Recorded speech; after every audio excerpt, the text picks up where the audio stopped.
Hello दोस्तों, नमस्कार। मैं अमित स्वागत करता हूं आपको स्टडी आर्ट के इस यूट्यूब प्लेटफॉर्म पर। हम लोग देख रहे थे स्टैटिक्स जीके में हम लोग देख चुके हैं नोबेल पुरस्कार और भारत रत्न को भी देख चुके हैं। आज हम देखेंगे साहित्य अकादमी पुरस्कार और ज्ञानपीठ पुरस्कार।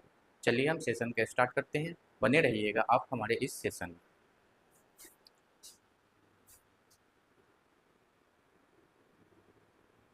साहित्य अकादमी पुरस्कार कह रहा, साहित्य अकादमी पुरस्कार किस क्षेत्र में दिया जाता है? तो याद रखिएगा, साहित्य के क्षेत्र में दिया जाता है। इसका स्थापना कब होता है? तो 1954 में स्थापना होता है। शुरुआत यानी कि मिलना प्रारंभ कब होता है? तो 1955 में। मिलना प्रारंभ कब होगा साहित्य अकादमी पुरस्कार? तो 1955 में। लेकिन इसका स्थापना कब होता है? 1954 में होता है। भारत रत्न का भी स्थापना कब होता है? तो 1954 में होता है। 1 जनवरी 1954 को भी भारत रत्न का मतलब स्टार्ट होता है। साहित्य अकादमी पुरस्कार टोटल कितनी भाषाओं में दिया जाता है? तो 24 भाषाओं। कितनी भाषाओं में दिया जाता है? तो 24 भाषाओं में। 24 भाषा कौन कौन है? तो याद रखिएगा, अनुसूची 8 और भाग 17 आर्टिकल 343 से लेकर 351 में जितना भी हमारे राजकीय भाषा है या राजभाषा है, अर्थात 22 भाषा प्लस दो कौन? तो 23वां भाषा आपका हो गया अंग्रेजी और 24वां भाषा कौन हो गया? राजस्थानी। ये टोटल 24 भाषाओं में कौन सा पुरस्कार दिया जाता है? तो साहित्य अकादमी पुरस्कार दिया जाता है। इतना याद रखिएगा, यदि क्वेश्चन पूछ दे साहित्य अकादमी पुरस्कार टोटल कितने भाषा में दिया जाता है, तो आप 24 भाषा याद रखिएगा। ठीक। 23वां भाषा कौन हो जाएगा? अंग्रेजी में। 24वां भाषा कौन हो जाएगा? तो राजस्थानी। आगे कह रहा है साहित्य अकादमी पुरस्कार पाने वाला प्रथम व्यक्ति कौन था? तो साहित्य अकादमी पुरस्कार पाने वाला प्रथम व्यक्ति का नाम है था माखनलाल चतुर्वेदी। माखन लाल चतुर्वेदी। इनको किस भाषा में मिलता है? तो याद रखिएगा, हिंदी में। हिंदी भाषा में पाने वाला प्रथम व्यक्ति कौन थे? तो माखनलाल चतुर्वेदी। टोटल कह रहा पुरस्कार राशि इसमें कितना दिया जाता है? तो 1 लाख रुपया प्लस में एक शॉल समझते हैं ना, चादर, और एक तांबे की ताम्रपट्ट दिया जाता है। एक तांबे के ताम्रपट्ट दिया जाता है। साहित्य अकादमी पुरस्कार में टोटल कितने राशि दिया जाता है? तो 1 लाख रुपया और एक शॉल, एक तांबे का ताम्रपत्र, ये 3 चीज दिया जाता है। इसको भी आप ध्यान रखिएगा। आगे हम देखेंगे सरस्वती सम्मान। सरस्वती सम्मान किस क्षेत्र में दिया जाएगा? तो साहित्य के क्षेत्र में दिया जाएगा। स्टार्ट कब होता है? तो 1951 में। 1951 में सरस्वती सम्मान किसके द्वारा प्रदान किया जाता है? तो के बिरला फाउंडेशन के द्वारा यह दिया जाता है। ठीक। प्रथम व्यक्ति कौन था जिनको सरस्वती सम्मान मिला था? तो हरिवंश राय बच्चन। हरिवंश राय बच्चन, ये अमिताभ बच्चन जी के पिताजी थे। कौन? इनका पुस्तक कौन कौन है? तो याद रखिएगा, मधुबाला। मधुबाला के लेखक कौन है? हरिवंश राय बच्चन जी। मधुशाला के लेखक कौन है? हरिवंश राय बच्चन जी। और मधु कलश का लेखक कौन है? तो हरिवंश राय बच्चन जी। आगे हम देखेंगे व्यास सम्मान। व्यास सम्मान व्यास सम्मान किस क्षेत्र में दिया जाता है? तो साहित्य के क्षेत्र में दिया जाता है। इनको भी कौन देते हैं, प्रदान कौन करता है? तो के बिरला फाउंडेशन। के बिरला फाउंडेशन के द्वारा ही व्यास सम्मान को दिया जाता है। प्रथम व्यक्ति कौन था जिनको व्यास सम्मान मिला था? तो याद रखिएगा, रामविलास शर्मा। रामविलास शर्मा कब मिलता है? तो 1991 में मिलता है। किसके लिए मिलता है? तो हिंदी के लिए इनको व्यास सम्मान मिलता है। ठीक। अब आप देखिएगा साहित्य के क्षेत्र में मिलने वाले प्रमुख पुरस्कार है। यदि कभी मैच डे में दे दे या कभी आपसे इस टाइप का क्वेश्चन पूछ दे कि निम्न में से कौन सी पुरस्कार है जो साहित्य में दिया जाता है, तो आप इतना याद रखिएगा, इससे आपका क्वेश्चन बन जाएगा। नोबेल पुरस्कार तो 6 क्षेत्र में दिया जाता है, लेकिन 6 क्षेत्रों में एक प्रमुख क्षेत्र साहित्य भी है। ठीक। उसके बाद है ज्ञानपीठ पुरस्कार है, उसके बाद साहित्य अकादमी पुरस्कार है, उसके बाद सरस्वती सम्मान है, व्यास सम्मान है, बिहारी सम्मान है और पुलित्जर पुरस्कार है। पुलित्जर पुरस्कार है जिसमें से हम लोग देख चुके हैं, साहित्य अकादमी पुरस्कार को देख चुके हैं, सरस्वती सम्मान को देख चुके हैं, व्यास सम्मान को हम लोग देख चुके हैं। अब हम आगे देखेंगे ज्ञानपीठ पुरस्कार। ज्ञानपीठ पुरस्कार।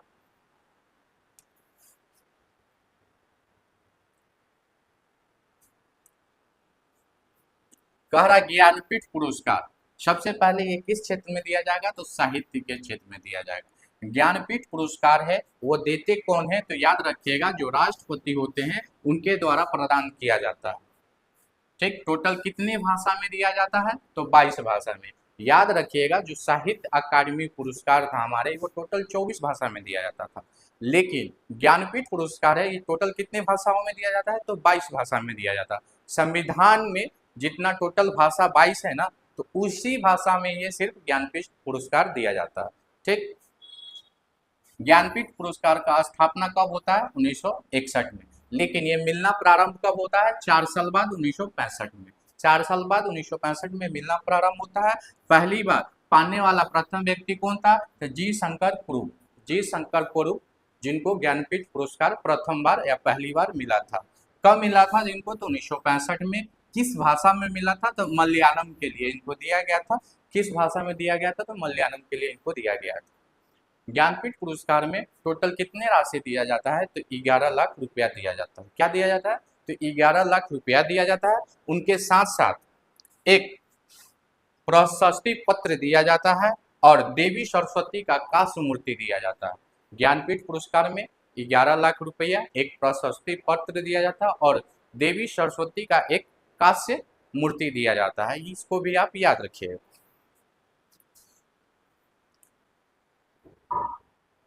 चलिए, ज्ञानपीठ पुरस्कार पाने वाले प्रथम महिला कौन थी, तो आशा पूर्णा देवी।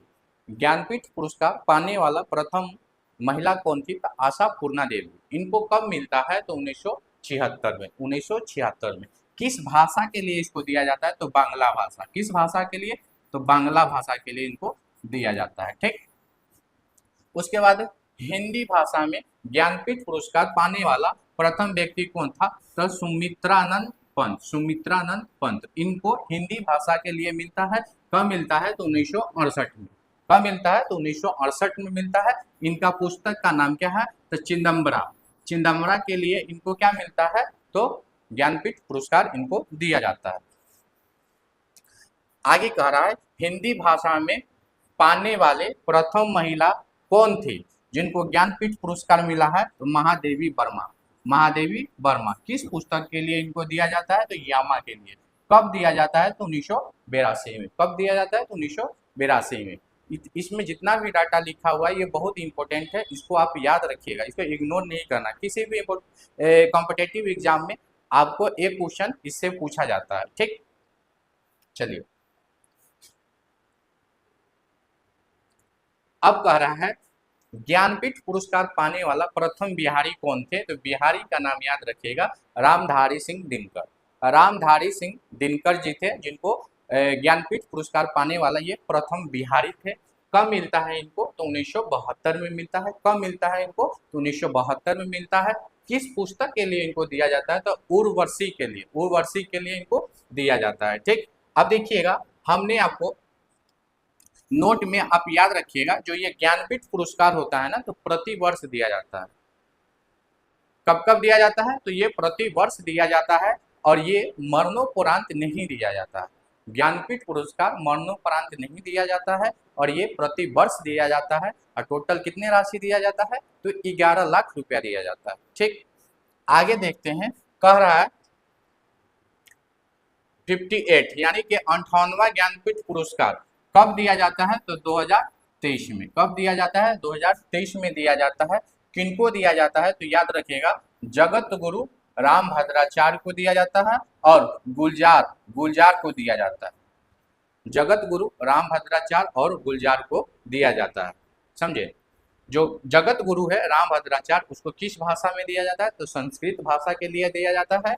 और गुलजार जो थे इनको उर्दू कवि थे यानी कि उर्दू भाषा के लिए दिया जाता था। आप याद रखिएगा नोट में ज्ञानपीठ पुरस्कार विजेता प्रथम मुस्लिम नहीं मतलब उर्दू कवि कौन थे, तो फिराक गोरखपुरी। फिराक गोरखपुरी। फिराक गोरखपुरी प्रथम उर्दू भाषा में पाने वाला प्रथम व्यक्ति थे, ये भी याद रखिएगा। चलिए आगे हम देखेंगे 2024 में ज्ञानपीठ पुरस्कार मिला गया। ये 2024 में कैवा संस्करण था, तो याद रखिएगा ये 59 यानी कि 59वां संस्करण था। विजेता किसको मिला था? तो विनोद कुमार शुक्ला, विनोद कुमार शुक्ला जी को मिलते हैं। ये किस राज्य के थे? तो छत्तीसगढ़ के थे। किस भाषा में इनको मिलता है? तो हिंदी भाषा में मिलता है। प्रसिद्ध रचना इनका क्या है? तो दीवार में एक खिड़की, दीवार में एक खिड़की किनकी रचना है? तो विनोद कुमार शुक्ला जी का है। नौकर की कमीज, नौकर की कमीज किनकी है? तो विनोद कुमार शुक्ला जी की ये रचना है। सब कुछ होना बचा रहेगा, सब कुछ होना बचा रहा है, ये भी किनका है? तो विनोद कुमार शुक्ला जी की ये प्रसिद्ध रचना है। चलिए अब देखेंगे 2025, 2025 में अर्थात ये कैवा संस्करण था? तो 60 मतलब 60 यानी कि 60 मतलब 60वां संस्करण था, 2025 में दिया गया था। किनको दिया गया है? तो याद रखिएगा आर बैरामुथु, आर बैरामुथु को दिया गया 2025 में। ये तमिल साहित्य थे, तमिल साहित्यकार थे। ठीक, अब देखिएगा आर बैरामुथु, इनको तो मिलता है ज्ञानपीठ पुरस्कार 2025 के लिए इनको दिया जाता है, लेकिन आप याद रखिएगा इनको साहित्य अकादमी पुरस्कार कब दिया जाता है? तो 2023 में दिया जाता है। और पद्मश्री कब दिया जाता है? तो 2003 में। और पद्म भूषण कब दिया जाता है? तो 2014 में।